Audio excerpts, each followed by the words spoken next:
Hey guys, so for this video, I decided to talk about my vulnerable population, which happens to be diabetics.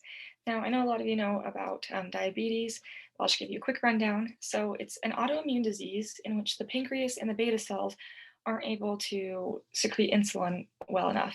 So in a regular functioning body, when you eat, you have this influx of glucose that comes in through your bloodstream.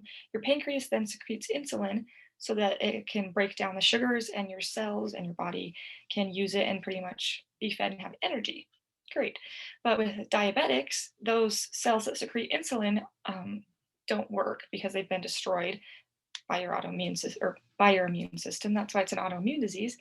And so you have just this surplus of glucose sitting in your bloodstream, and none of your cells or anywhere in your body are able to get that energy and supply food source that they need. And so this can cause a lot of problems. This is part of what like their vulnerability. It can cause a lot of comorbidities because with that high of blood sugar in the bloodstream, it can cause damage to those vessels. It can cause heart diseases, which can lead to strokes and like heart attacks. And it also can damage your kidneys as your body's filtering through these large sums of sugar that shouldn't really be going through the urinary system. So there are a lot of adverse effects that come from this increased sugar because the pancreas isn't able to secrete insulin. All right, now in America, there are about, I believe it was 1.6 million people who are diagnosed with this disease. It's a fairly large number, and it doesn't matter, gender, age. It usually is just diagnosed in adolescence because that's when it's first seen, but it's a lifelong disease, and sadly, there is no cure for this disease at the moment. Um, and something that I thought was interesting when I was going through and reading, researching, is a lot of the discrimination and like stigmatizing that comes for type 1 diabetics. I was reading, and needles are commonly associated with like drug use. And so, whereas they need needles to give themselves insulin to keep living, a lot of people see that as a negative, like, oh, they're a drug user. Or on the other side, when they have hypoglycemia, and so they need to like eat something, they'll be kind of, like I said, like lethargic and like kind of out of it, confused. And so people can kind of mistake that as like intoxication.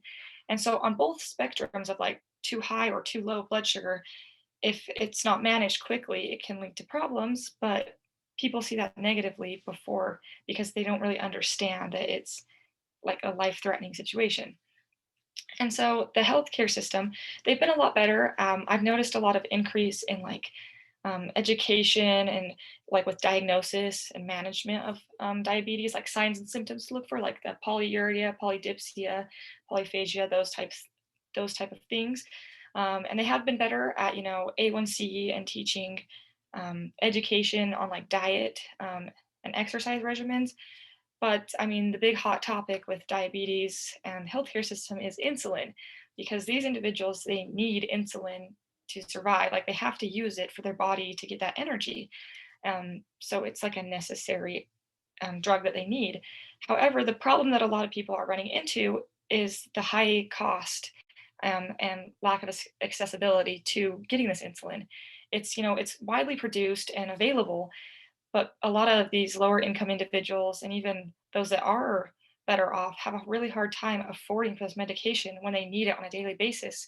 And so when they aren't getting it, sometimes they lead to like riskier behaviors, like not taking their insulin or not eating because they can't afford it. So that's one thing that we could be doing better as a healthcare system.